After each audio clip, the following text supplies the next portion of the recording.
ನಮ್ಮೆಲ್ಲ ರೈತ ಬಾಂಧವರಿಗೆ ನಮಸ್ಕಾರಗಳು. ನಾನಿವತ್ತು GRG 1.2 ಈ ತೊಗರಿ ಬಗ್ಗೆ ಮಾಹಿತಿ ಹೇಳಕತ್ತೀನಿ ರೀ.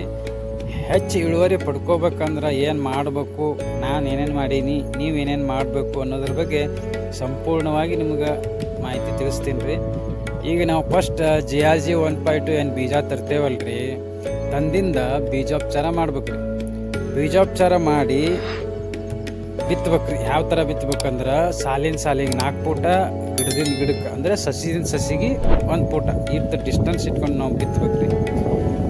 ಬಿತ್ತಬೇಕಂದ್ರೆ ಟ್ಯಾಕ್ಟ್ರಲ್ಲೇ ಬಿತ್ತಿದ್ರೆ ಫೂಟಿಗೆ ಒಂದು ಸಸಿ ಬೀಳಲ್ರಿ, ಹೌದಿಲ್ರಿ. ಅದಕ್ಕೆ ನಾವು ಏನು ಮಾಡಬೇಕು, ನಾರ್ಮಲಿ ಟ್ಯಾಕ್ಟ್ರಲ್ಲೇ ಬಿತ್ತಬೇಕ್ರಿ. ಬಿತ್ತಿಂದ ಅದ್ರಾಗ ಸಾಲು 4 ಫೂಟ್ ಇಟ್ಕೊಂಡು ಸಾಲು ಬಿಟ್ಟೇವಲ್ರಿ, ಅವಾಗ ಸಾಲಾಗ ಏನು ಗಿಡದಿಂದ ಗಿಡಕ್ಕೆ ಏನು ಫೂಟ್ ಹೇಳಿದ್ನಲ್ರಿ, ಅದು ಸಸಿನ ಸಸಿಗೆ ಚಲೋ ಆರೋಗ್ಯವಾದ ಸಸಿ ಏನು ಬೆಳೆದಿರ್ತದಲ್ರಿ, ಅಂಥ ಸಸಿನ ನಾವು ಇಟ್ಕೊಂಡು ಬೆಳೆ ಕುಂಠಿತವಾಗಿ ಏನು ಬೆಳ್ಕೊತ ಬರ್ತಿರ್ತದಲ್ರಿ, ಅಂಥ ಸಸಿನ ಕಿತ್ತಿ ಒಗಿಬೇಕ್ರಿ.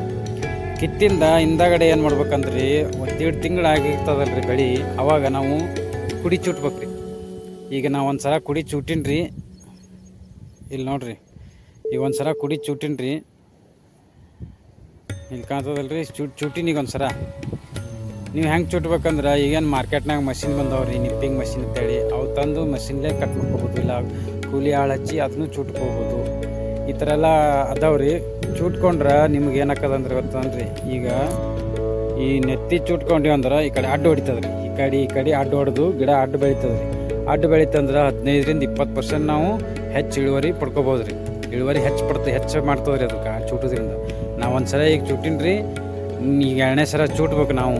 ನೀವು ಚೂಟ್ರಿ, ಕುಡಿ ಚೂಟೋದ್ರಿಂದ ಹೆಚ್ಚು ಇಳುವರಿ ಪಡ್ಕೋಬೋದು ರೀ. 15-20% ನಾವು ಹೆಚ್ಚು ಮಾಡ್ಕೋಬೋದು ರೀ ಕುಡಿ ಚೂಟೋದ್ರಿಂದ. ಆಮೇಲೆ ಹಿಂದಗಡೆ ಏನು ಮಾಡ್ಬೇಕಂದ್ರಿ, ಬೆಳೆಯಾಗ ಏನು ಇರ್ತದೆ ರೀ, ಕಸ ಭಾಳ ಬೆಳೆಸ್ಬಾರ್ದು ರೀ. ಹೊಲ ಭಾಳ ಸ್ವಚ್ಛ ಇಟ್ಕೋಬೇಕು ರೀ. ಹೊಲ ಅದಲ್ರಿ, ಸ್ವಚ್ಛ ಇಟ್ಕೋಬೇಕು ರೀ. ಈ ಥರ ಸ್ವಚ್ಛ ಮಾಡ್ಬೇಕು. ಸ್ವಚ್ಛ ಇಟ್ಕೊಂಡೇವಂದ್ರಿ ಬೆಳೆ ಕುಂಠಿತ ಆಗಲ್ರಿ, ಸದೃಢವಾಗಿ ಆರೋಗ್ಯವಾಗಿ ಮ್ಯಾಗ ಬರ್ತದೆ ಬೆಳೆ. ಕಸ ಭಾಳ ಇತ್ತಂದ್ರೆ ಬೆಳೆಗೆ ಮ್ಯಾಲೆ ಹೇಳಕ್ಕೆ ಆಗಲ್ರಿ. ಕಸ ಇದ್ರ ಏನು ಹೋಸ್ಟ್ ಎಲ್ಲ ಕಸ ತೊಗೋತದ್ರಿ, ಇದು ಬೆಳವಣಿಗೆ ಕಮ್ಮಿ ಆಕ್ಕದ್ರಿ.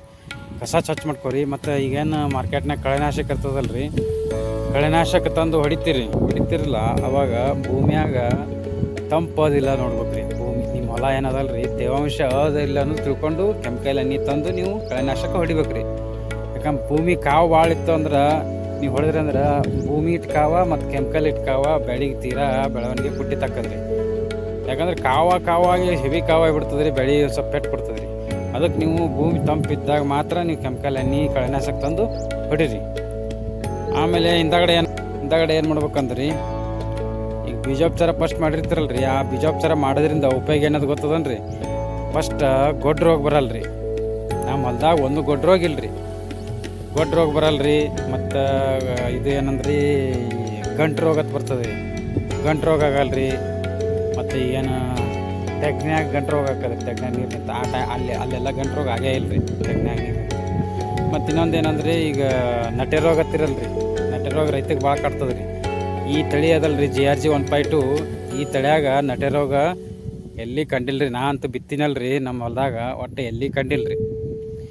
ಮತ್ತು ಇದರಿಂದ ನಾವು ಪಿಂಕಪ್ಪ ಹಾಕ್ತಿದ್ದ ಗೊತ್ತಂದ್ರೆ ಮೊದಲು, ಅದಕ್ಕೆ ನಟೆ ರೋಗ ಭಾಳ ಇರ್ತಿತ್ತು, ಗೊಡ್ಡ ಹಾಕಿತ್ತು, ಇವೆಲ್ಲ ರೋಗ ಭಾಳ ಇರ್ತಿದ್ವು ಅವಕ್ಕೆ. ಅದಕ್ಕೆ ನಾವು ಈ ಹೊಸ ತಳಿ ಬಂದದಲ್ರಿ GRG 1.2, ಇದನ್ನು ನಾವು ಯೂಸ್ ಮಾಡೇವ್ರಿ. ಈ ಸರ ಗೊಡ್ಡ ರೋಗ ಮತ್ತು ನಟೆ ರೋಗ ಇವು ಯಾವೂ ಇಲ್ಲ. ಒಂದು ವೇಳೆ ನಿಮ್ಮ ಹೊಲ್ದಾಗ ಎಲ್ಲರೇ ಕಾಣ್ತು ನಟೆ ರೋಗ, ಈ ಥರ ಏನಾರ ಕಾಣ್ತಂದ್ರೆ, ಗೊಡ್ಡ ರೋಗ ಹಿಂಗೆ ಏನಾರ ಕಾಣ್ತಂದ್ರೆ ನಟೆ ರೋಗ, ಅದಕ್ಕೆ ನೀವು ಶಿಲೀಂಧ್ರ ನಾಶಕ ಅಂತೇಳಿ ಸಿಗ್ತದ್ರಿ, ಶಿಲೀಂಧ್ರ ನಾಶಕ ಸಿಗ್ತದ್ರಿ.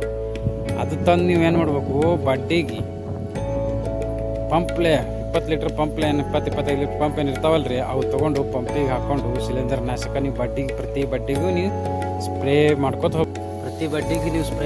ಹೋಗ್ಬೇಕು. ಸ್ಪ್ರೇ ಮಾಡ್ಕೊತ ಹೋದೆ ಅಂದ್ರೆ ಎಲ್ಲರೇ ಒಂದು ಕಂಡಿದ್ರು ಅದು ಮುಕ್ತ ಆಕ್ಕದ್ರಿ ರೋಗದಿಂದ. ಈಗ ನಮ್ಮ ಹೊಲ್ದಾಗಂತೂ ನಟೆ ರೋಗ ಇಲ್ರಿ, ಗೊಡ್ಡ ರೋಗ ಇಲ್ರಿ, ಮತ್ತು ಗಂಟು ರೋಗೂ ಆಗಿಲ್ರಿ. ಈ GRG 1.2 ಏನದಲ್ರಿ, ಬೀಜ ಚಲೋ ಕ್ವಾಲಿಟಿ ಅದ್ರಿ. ಮತ್ತು ರೋಗ ಇಲ್ಲ ಅಂದ್ರೆ ಇಳುವರಿ ಹೆಚ್ಚಾಗೇ ಹಾಕದ್ರಿ. ನಾವು ಕುಡಿ ಚುಟ್ಟಿದೇವಿ, ರೋಗ ಇಲ್ಲ, ಮತ್ತು ಶಿಸ್ತಿನಾಗೆ ಕಸ ತೆಗ್ದೇವಿ, ಹೊಲ ಸ್ವಚ್ಛ ಇಟ್ಟೇವಿ, ಅದಕ್ಕೆ ನಾವು ಇವೆಲ್ಲ ಇಷ್ಟೆಲ್ಲ ವ್ಯವಸ್ಥೆ ಮಾಡ್ದೇವು ಅಂದ್ರೆ ಇಳುವರಿ ಹೆಚ್ಚಾಗೇ ಹಾಕದ್ರಿ. ಎಕರೆಕ್ಕೆ 7ರಿಂದ 8 ನಾವು ಮೇಲಾಟ್ನಾಗ ಬರ್ತದ್ರಿ ಈ ಥರ ಎಲ್ಲ ವ್ಯವಸ್ಥೆ ಮಾಡ್ಕೊಂಡು ಹೋದ್ರೆ. ಮತ್ತು ಇನ್ನೊಂದು ಏನು ಗೊತ್ತದನ್ರಿ, ಇಲ್ಲಿ ಒಳಗೆ ದಂಟು ಕುಡ್ಸೇವ್ರಿ ನಾವು. ಈ ದಂಟು ಕುಡ್ಸೋದ್ರಿಂದ ಜೋಳ ದಂಟು ಅದಲ್ರಿ ಇದು, ಈ ಕುಡ್ಸೋದ್ರಿಂದ ನಮಗೇನು ಉಪಯೋಗ ಅದು ಗೊತ್ತದನ್ರಿ. ಫಸ್ಟ್ ದಂಟು ಕುಡ್ಸೋದ್ರಿಂದ ರೀ ಈಗ ನಾವು ಕೀಡಿ ಹುಳ ಏನು ಹಾಕವಲ್ರಿ ಅವಕ್ಕೆ ಭಾರಿ ಇದು ಹಾಕದ್ರಿ. ಯಾಕಂದ್ರೆ ನಾವು ಈ ಥರ ನಾವು ಏನಾರ ಇತ್ತಂದ್ರಿ ಇಲ್ಲದಲ್ರಿ, ಇಲ್ಲಿ ಎಲ್ಲಿ ದಂಟು ಇಲ್ಲ ನೋಡ್ರಿ, ಇಲ್ಲಿ ಕೊಯ್ದೇವ್ರಿ ನಾವು ದನ ಕಾಕಡಿಗೆ ಹಾಕ್ಯಾವ್ರಿ ಕೊಯ್ದು. ಈ ಥರ ಇತ್ತಂದ್ರಿ ಕೀಡೆ ಪಾಡಿ ಇರ್ತಾವಲ್ರಿ, ಇಲ್ಲಿ ಬಂದು ಪಕ್ಷಿ ಕುಂದ್ರಾಕ ಏನೂ ಆಸರೆ ಅಲ್ರಿ. ಅದಕ್ಕೆ ನಮಗೆ ಪಕ್ಷಿ ಇಲ್ಲಿ ಬಂದು ಕುತ್ಕೊಳಕ್ಕೆ ಆಸರಿಲ್ಲ ಅಂದ್ರೆ ಕೀಡಿ ಇಲ್ಲಿ ತಿಂದು ಕಲಾಸ ಮಾಡ್ತಾವ್ರಿ. ಅದೇ ರೀತಿ ಈ ಥರ ದಂಟು ಇತ್ತಂದ್ರೆ ಈ ದಂಟಿನ ಮ್ಯಾಗ ಬಂದು ಪಕ್ಷಿ ಕುಂದಿರ್ತಾವ್ರಿ. ಕೂತು ಕೀಡಿ ಪಾಡಿ ಏನು ಇರ್ತಾವಲ್ರಿ ಅಲ್ಲಿ ಕೂತು ನೋಡ್ತಿರ್ತವೆ. ಕೀಡಿ ಕಾಣ್ತಂದ್ರೆ ಅದು ಗಪ್ಪನೆ ತಿಂದು ಹೋಗ್ಬಿಡ್ತದೆ ರೀ, ತೊಗೊಂಡು ಹೋಗ್ಬಿಡ್ತದೆ ಕೀಡಿ, ಸಾಯ ಬಿಡ್ತದೆ ತಿಂದು ಹೊಟ್ಟೆ ತಿಂತದೆ ರೀ.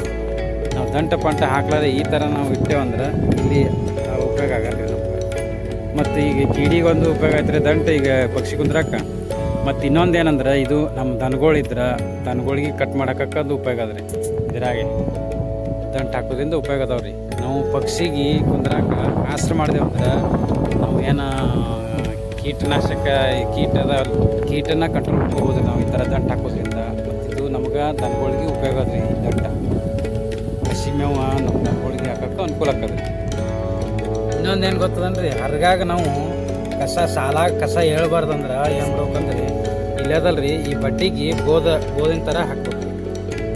ಹರಗ್ತೇವಲ್ಲ ಅದಕ್ಕೊಂದು ಅರಿವಿ ಕಟ್ಬಿಟ್ಟೇವಂದ್ರೆ ಈ ಥರ ಬೋದಾಗ್ಬಿಡ್ತದೆ. ಇಲ್ಲದಲ್ರಿ ಈ ಥರ ಬೋದಾಗ್ಬಿಡ್ತದೆ ರೀ. ಬೋದಾಯ್ತಂದ್ರೆ ಇಲ್ಲಿ ಸಾಲಾಗ ಕಸ ಹೇಳಲ್ರಿ. ಕಸ ಹೇಳ್ಬಾರ್ದಂದ್ರೆ ಆ ಥರ ಬೋದ್ ಏರ್ಸಿದೇವಂದ್ರೆ ಅದು ನಮಗೆ ಅನುಕೂಲ ಆಗ್ತದೆ ರೀ.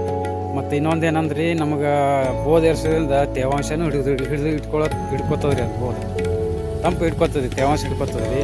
ಅದರಿಂದ ನಮ್ಮ ತೊಗರಿನೂ ಕರೆಕ್ಟಾಗಿ ನಮ್ಗೆ ತೇವಾಂಶಕ್ಕೆ ಅದಕ್ಕೆ ಬೆಳೆ ಕೊಡ್ತಿರ್ತದೆ.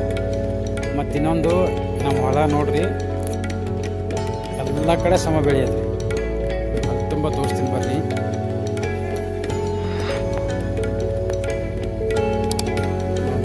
ಕಡೆ ನೋಡ್ರಿ,